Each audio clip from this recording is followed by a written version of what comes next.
और मैं चाहती हूँ कि इसका पेज नंबर आज हम 55 पढ़ने वाले हैं, और उससे पहले आप इसके न्यू वर्ड्स देख लें तो और भी ज़्यादा अच्छा होगा। और आज का आपका होमवर्क भी यही है, तो आप लर्न भी कर लीजिएगा इसको और राइट भी कर दीजिएगा। HW 28 अगस्त 2020 chapter 10 flow of water word meanings. Step wells यानी बावड़ियाँ, जो आपको मैंने लास्ट चैप्टर में बताई थी। फ्लो यानी बहना, डायनेमो यानी डायनेमो, पैरापेट यानी रेलिंग, अंडरग्राउंड वाटर यानी भूमिगत जल। यहाँ पे जल लिखना भूल गई हूँ मैं एक्चुअली, सॉरी, यहाँ पे जल लिख दीजिएगा भूमिगत के बाद। फिर है एग्रीकल्चर यानी कृषि, प्रोसीड्योर यानी प्रक्रिया, रिक्वायरमेंट यानी आवश्यकता, रिसोर्सेज यानी साधन, वेसल्स यानी जहाज़ों, एक्सट्रैक्ट यानी उद्धरण, इलेक्ट्रिसिटी यानी बिजली, टू वार्ड्स यानी की ओर, और स्लोप यानी ढाल। ओके, तो ये आपका होमवर्क भी है, इसको आप चाहे तो स्क्रीनशॉट ले लीजिए और आप चाहे तो इसको वीडियो को पॉज करके आप लिख सकते हैं। ओके, अब मैं आपको पेज नंबर 55 समझा रही हूँ। फ्लो ऑफ वाटर यानी कि पानी का बहाव।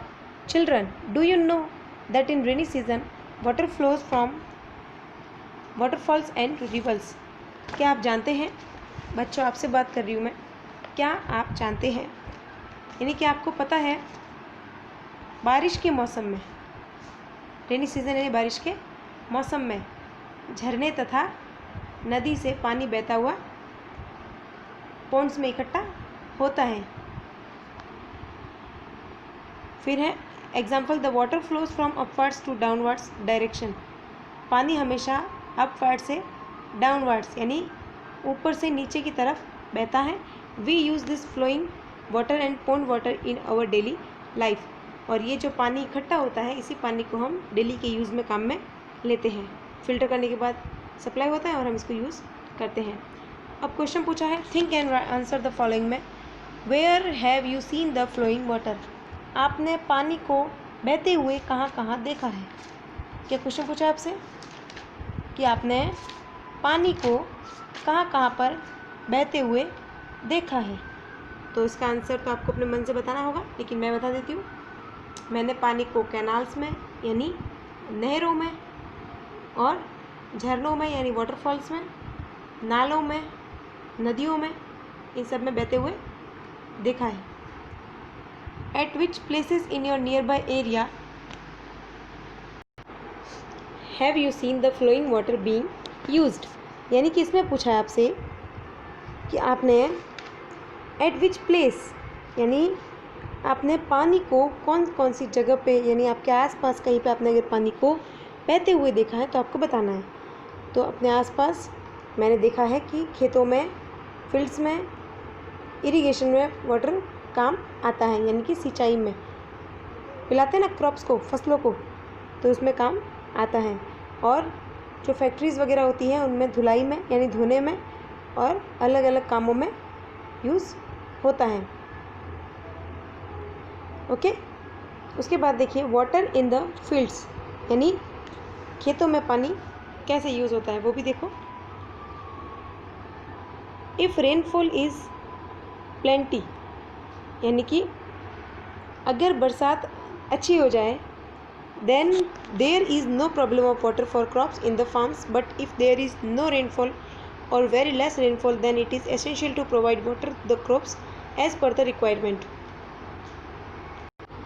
यहाँ पूछा है कि अगर बारिश अच्छी हो जाए तो खेतों में फसल को पानी की कोई प्रॉब्लम नहीं होती, लेकिन अगर बरसात ना हो या फिर कम हो तो जितनी पानी की ज़रूरत होती है क्रॉप्स को, फसल को, उनको अलग से पानी देने की ज़रूरत होती है। This procedure is known as irrigation. यानी कि बारिश टाइम पे हो जाए, अच्छी हो जाए तो पानी देने की ज़रूरत नहीं होती, नहीं तो उनको अलग से पानी देना पड़ता है, और उसी को क्या बोलते हैं, इरिगेशन यानी सिंचाई। Think and answers the following questions यानी सोचिए और बताइए। From where does the water become available for agriculture. यानी खेती के लिए पानी कहाँ कहाँ से आता है। खेती यानी कि हम जो फार्मिंग करते हैं ना, उसके लिए पानी कहाँ कहाँ से आता है। तो उसके लिए पानी एक तो बारिश का पानी होता है, और कैनाल से यानी नहरों से आता है, रिवर से आता है, पॉन्ड से आता है, और अंदर मतलब ज़मीन के नीचे से भी आता है, underground water. If water does not reach equally everywhere in the fields या farms, then what will be its effect on the crops. यानी अगर खेत में सब जगह पानी बराबर बराबर ना पिलाया जाए, ना पहुँचे, तो उसका क्रॉप्स पर क्या असर पड़ेगा? तो इसका असर पड़ेगा, अगर खेत में सब जगह पानी बराबर ना पहुँचे तो कहीं तो फसल अच्छी हो जाएगी, कहीं पे फसल गल जाएगी जहाँ पानी ज़्यादा होगा, और कहीं पे पानी नहीं पहुँचेगा तो वहाँ की फसल सूख जाएगी। Okay, what efforts. अब आप यही सोचिए कि जैसे कि आपकी पूरी क्लास है, उसमें सबको प्यास लगी है, लेकिन कुछ बच्चों को पानी पिलाया है और वो भी इतना जितना उनको नहीं भाता था, और कुछ बच्चे बिल्कुल प्यासे बैठे हैं, तो वो क्या होगा? जो बहुत प्यासे बैठे वो प्यास के कारण धीरे धीरे बेहोश हो जाएंगे, और जिनको ज़्यादा पानी मिला है, वो लिमिट से ज़्यादा है, तो वो उल्टियाँ कर करके बेहोश हो जाएंगे। यानी दोनों ही तरफ से नुकसान है। फिर है what efforts should we make so that the entire field gets a sufficient amount of water. यानी हम ऐसा क्या करें कि पूरे के पूरे खेत में पानी पहुंच जाए। तो इसके लिए हमें क्या करना चाहिए? फव्वारे यानी शॉवर वाला सिस्टम यूज़ करना चाहिए, और खेत में नालियाँ बनानी चाहिए जिससे पूरे खेत में पानी पहुंचा सके। ओके, तो ये आपका आज था पेज नंबर 55, जो आज के वीडियो में आपको समझाना था मैंने समझा दिया। और आज का होमवर्क है ये न्यू वर्ड्स, जो आपने देख भी लिए हैं, जो आपको लिखने भी है और लर्न भी करने हैं। Okay, thank you.